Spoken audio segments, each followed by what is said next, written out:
Si tu proposes des ventes en ligne à travers ton site web ou ton blog, alors cette vidéo est destinée pour toi. Je t'encourage à rester jusqu'à la fin de cette vidéo parce que tu vas apprendre quelque chose de très indispensable pour tous les sites web d'ailleurs ou les applications qui proposent des ventes en ligne. Ils finissent tous par tomber dans cette problématique. Bonjour les amis, bienvenue sur ma chaîne. Me voilà avec une nouvelle vidéo où je vais aborder le sujet du speed score de tous les sites web et des applications mobiles. Je vais premièrement vous faire une définition, c'est quoi le speed score, et puis par la suite, bien évidemment, je vais vous montrer des exemples et je vais vous donner les deux choses principales à faire et à éviter justement pour tomber dans ce genre de problématique. Donc restez avec moi et je vous dis à tout de suite.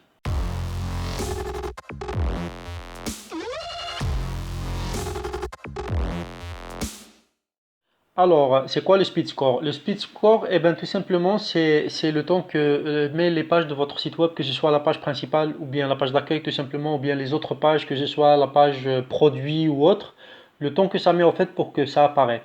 Et ça se joue en secondes, les amis, des fois en millisecondes même, parce que d'après les analyses de Google eux-mêmes, comme vous savez, Google c'est un moteur de recherche indispensable et un outil indispensable pour nous, les e-commerçants.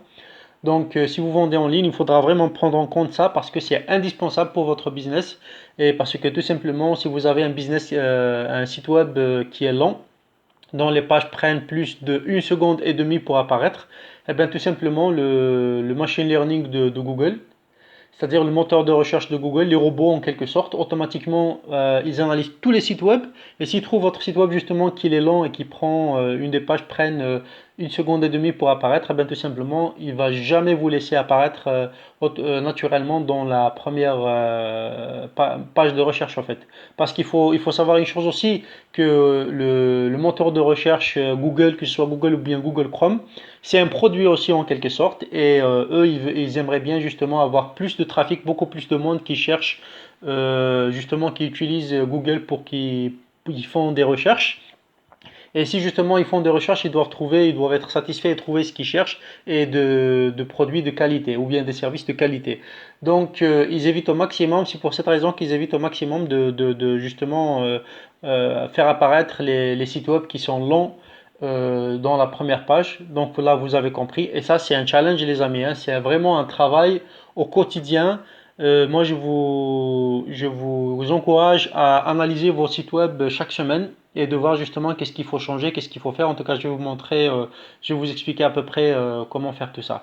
En tout cas, je pense que c'est clair et net. Donc, vous avez compris qu'est-ce que ça veut dire le speed score et pour quelle raison c'est important. Je vous ai dit la première raison, c'est parce que le machine learning de Google, le SEO, tout simplement le référencement naturel. Si vous avez un site web qui est lent et que l'une des pages ou bien toutes les pages de votre site web prennent plus d'1 seconde et demie pour apparaître, eh ben, ça veut dire que pour le Google, c'est lent et donc ils vont jamais vous laisser apparaître dans le référencement naturel et vous devrez dépenser énormément d'argent dans les publicités pour justement la faire apparaître sous une publicité avec un temps limité, bien sûr. Et la deuxième des choses, eh ben, tout simplement parce que ça vous évitera d'avoir un site web au fait qui est lent, ça vous fera perdre beaucoup de ventes parce que les clients ne veulent pas attendre, passer toute la journée tout simplement pour faire un achat en ligne. Voilà. Comment justement, les amis, éviter d'avoir ce genre de soucis? Eh bien, tout simplement, le ralentissement de l'apparition de vos pages, de votre site web ou bien de votre blog où vous vendez des produits. Eh ben, c'est comme je vous ai dit, c'est un problème en fait que tous les sites web ou bien toutes les applications mobiles rencontrent tout simplement et dont vous devrez vraiment travailler. Moi, c'est ce que je fais pour mes business en ligne. Chaque semaine, je fais des analyses comme celle-ci par exemple et puis ça me permettra de comprendre quels sont les pages qui sont lentes, combien de secondes. Celle-ci, par exemple, elle met 4 secondes 60 pour apparaître. Celle-ci, 1 seconde 73, vous voyez. Il y a énormément de choses. Après, celle-ci, c'est 26 secondes, etc. etc. Il faut vraiment faire ce genre d'analyse chaque semaine ou bien quotidiennement si vous avez toute une équipe derrière vous pour faire ça justement. Et puis, ben voilà. Et ben tout simplement, comment vous allez éviter? Il y a deux facteurs principaux justement auquel il faudra en fait faire attention. Et il y a deux moyens, je vais vous montrer. Bon, la première problématique, c'est tout simplement pour ceux qui ont par exemple la boutique Shopify. Eh bien, c'est tout simplement l'App Store de Shopify. En fait, c'est pas l'App Store lui-même, mais en fait, je veux dire que par là que si vous avez dans votre boutique Shopify plus de 7 applications à peu près, 7 applications installées dans votre boutique, eh bien, si vous en avez plus que ça, eh bien, vous risquez justement que ça va ralentir le speed score de votre boutique, tout simplement. Donc moi, ce que vraiment, je vous conseille, je vous recommande de faire, eh bien, de laisser que les applications vraiment indispensables et primordiales pour votre site web, comme l'email marketing par exemple, je sais pas moi, si vous avez TikTok par exemple et que vous voulez créer une boutique TikTok ou Facebook ou quoi que ce soit, mais vraiment les indispensables. Mais il ne faut pas vraiment dépasser cette application et après, bien évidemment, ça dépend des applications parce qu'il faut comprendre une chose, de plus en plus, vous ajoutez chaque application que vous ajoutez sur votre boutique, et ben, il y a les bouts de code justement de cette application qui seront ajoutés automatiquement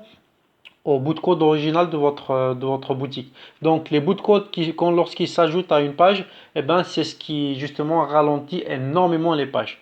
Donc le premier conseil que je vous donne, évitez d'ajouter les applications inutiles. Eh ben, si vous voulez, comme je vous ai montré sur ma chaîne, vous pouvez toujours ajouter vous-même vos propres bouts de code pour changer certains trucs et ça vous évitera tout simplement d'éviter de mettre, c'est-à-dire l'ajout de ce bout de code des applications inutiles. Vous ajoutez directement le bout de code dont vous avez besoin et vous ajustez le nécessaire en fait. Voilà. Et la deuxième des choses, eh ben, c'est tout simplement il faut faire attention au volume des images que vous ajoutez à vos sites web et vos blogs. Parce que ça aussi, ça bloque. Les images et les vidéos même, hein, c'est la même chose. Mais pour les vidéos, je pense que c'est intouchable, à part de choisir justement le pixel, le nombre de pixels par image.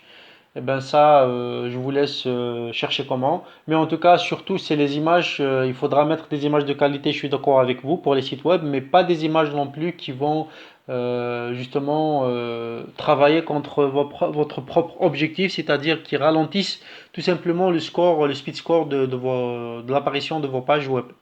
Donc, il y a un outil tout simplement, il n'y a pas de souci. Je vous ai préparé ici un outil.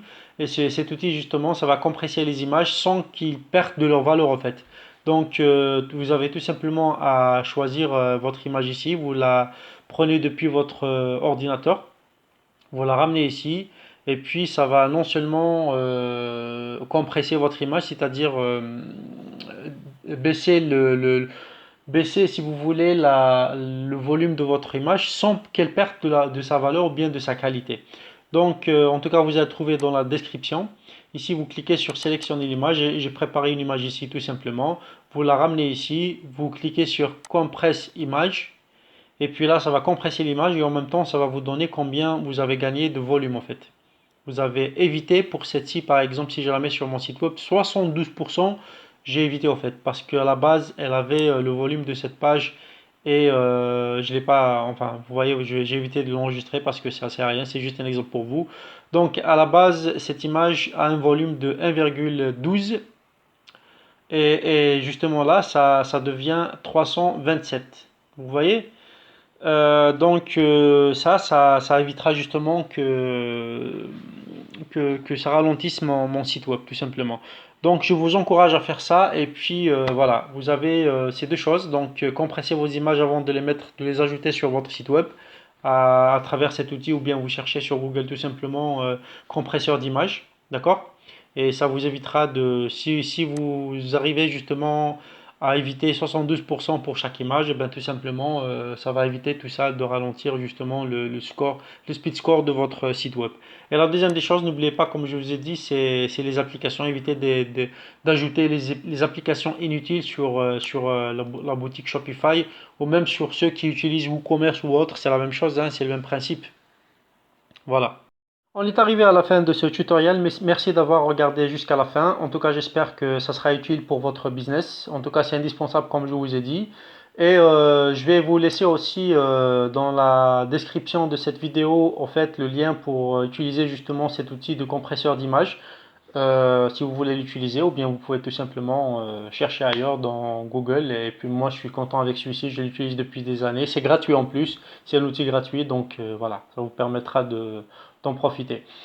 Sinon, si vous avez des questions, ben, tout simplement mettez-les dans les commentaires et puis voilà. Sinon, d'ici là, je vous dis, n'oubliez pas de mettre un j'aime, un commentaire aussi bien évidemment, de partager la vidéo, de vous abonner si vous n'êtes pas abonné et pour ne rien rater. Et puis sinon, je vous dis à très bientôt. Ciao, ciao.